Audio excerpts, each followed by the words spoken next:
Mengalami gagal bayar di aplikasi Pinjam Win-Win yang sekarang sudah berubah nama menjadi Pinjamin Kredit Dana. Apakah bakalan didatangi atau tidak oleh Desa Lapangan? Dan karena di sini ada aturan terbaru oleh OJK yang diterapkan terhadap pinjol-pinjol yang resmi ini, yang mana salah satunya juga terhadap pinjol dari Pinjam Win-Win ataupun Pinjamin Kredit Dana ini, yang mana dalam proses penagihan pun ini diatur bahkan di tahun 2025, tepatnya pada bulan Januari tanggal 1 kemarin itu OJK sudah resmi mengatur mengenai pinjam win-win yang satu ini.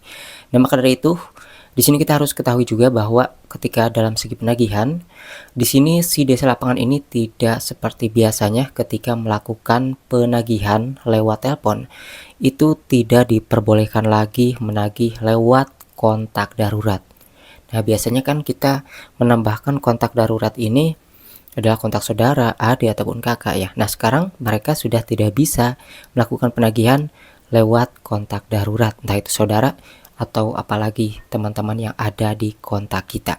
Dan maka dari itu, ketika mereka melakukan penagihan, memberitahu bahwa kita punya hutang terhadap kontak darurat ataupun seluruh kontak yang ada di HP kita, maka itu dapat dilaporkan ataupun dapat melanggar kebijakan dari aturan OJK sehingga pinjol tersebut bisa terkena sanksi, bahkan bisa-bisa utang kita itu dianggap lunas.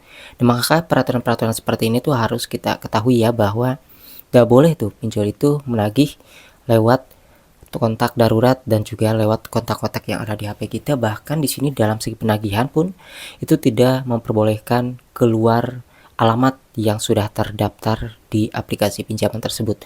Misalnya kita berada di luar kota, terus si Desa Lapangan ini nagih keluar kota, di mana kita berada itu tidak boleh.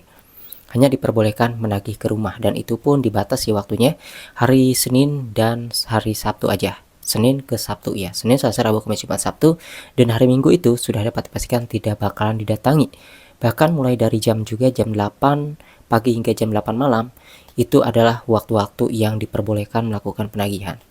Nah, di sini tentunya ketika melakukan penagihan pun mereka ini tidak bisa terus-terusan menagih begitu aja. Bahkan setelah 90 hari mereka ini tidak bisa lagi mendatangi kita sekalipun kita gagal bayar, kecuali ada yang namanya kerjasama dengan OJK, meminta izin untuk datang lagi kepada orang yang galbay sekalipun alamatnya itu jauh. Dan maka dari itu, ketika ada aturan-aturan OJK ini dilanggar, salah satunya adalah menagih ke kontak darurat, maka itu bisa melanggar kebijakan dari OJK sehingga si pinjol-pinjol yang tadinya resmi kebanyakan di tahun 2025 ini dikeluarkan ataupun sudah tidak resmi lagi akibat tumbang. Yang artinya pinjol resmi tadinya yang resmi tidak jadi resmi ataupun sudah tidak resmi lagi jadi ilegal. Artinya ketika kita gagal bayar di yang resmi pun nanti bakalan dianggap lunas. Nah, jadi seperti itu.